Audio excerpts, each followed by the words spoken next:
Creating deposits within the solution has now been added from version 1.3.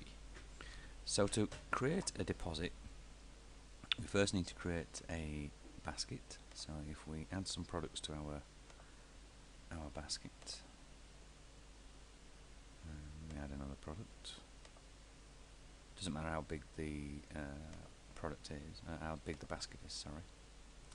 And then we need to suspend the basket, so if we go into basket control and suspend, and yes we do. Okay, so now what we need to do, we've now got a suspended basket and we want to take a deposit against that basket. So if we go back into basket with a clear basket on the screen, so if we go to basket control, you'll see now that there's a button marked deposits. If you click deposits, this brings up your list of deposits. Well, obviously we've not got any at the moment, so we can select new, and that brings up the deposit screen, currently in dollars, but it doesn't really matter. The first thing we need to do is select a basket. So if we select a basket, and that's our basket we've just suspended, so if we select that basket, this is the basket that we're going to receive a deposit against. So it now gives basic detail of the basket. So, and it's prompting us to enter the deposit amount. So if we put £2 or $2 for whatever else, you can add a note to the basket. We're not going to do that, but you can add notes to baskets.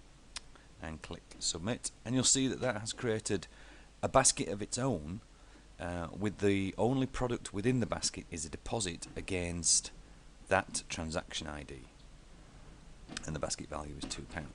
So we can complete that basket off as normal because we're receiving money in. So if we do a quick pay, now you'll see that if we print the receipt and enlarge that a little bit, you'll see that the actual receipt itself, it's a proper transaction receipt because you've performed a proper transaction.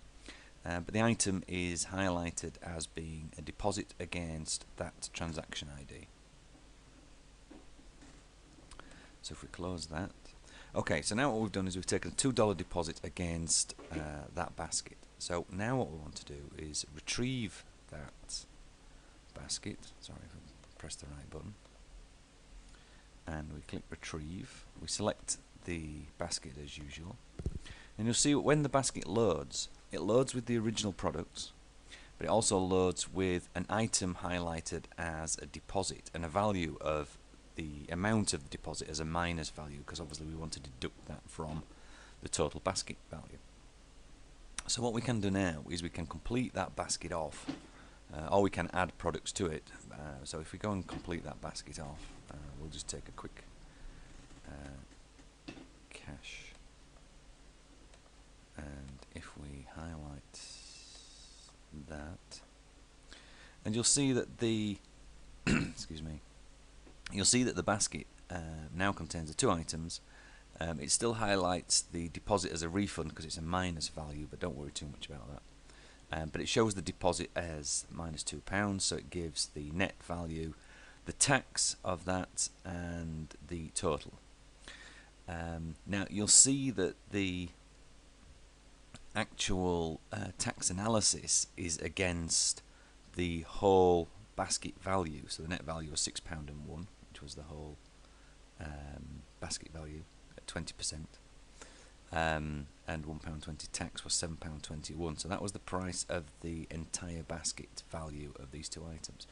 And the tax is generated against that, because when you take the deposit, there is no tax actually deducted at that or highlighted at that point, because we don't know at that point which products are at which tax rate. So I hope that explains a little bit about the deposit. Now if we start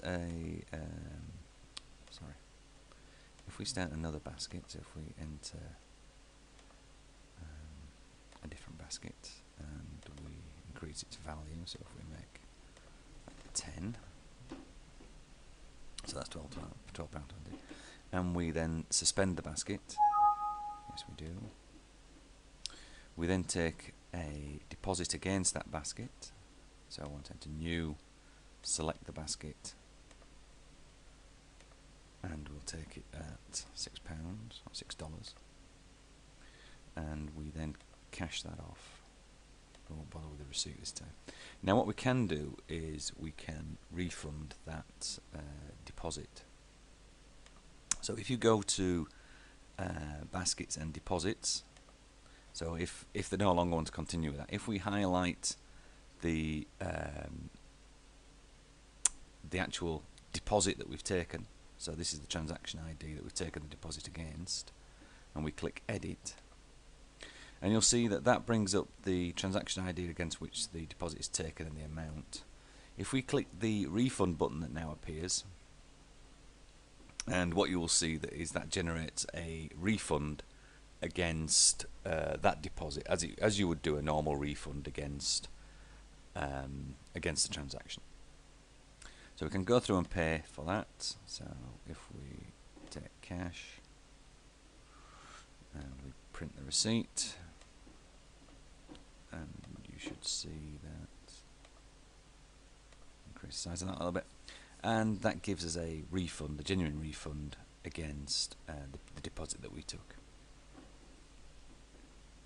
So I hope that shows you how to use deposits, and as I say, that is now in from version 1.3 upwards.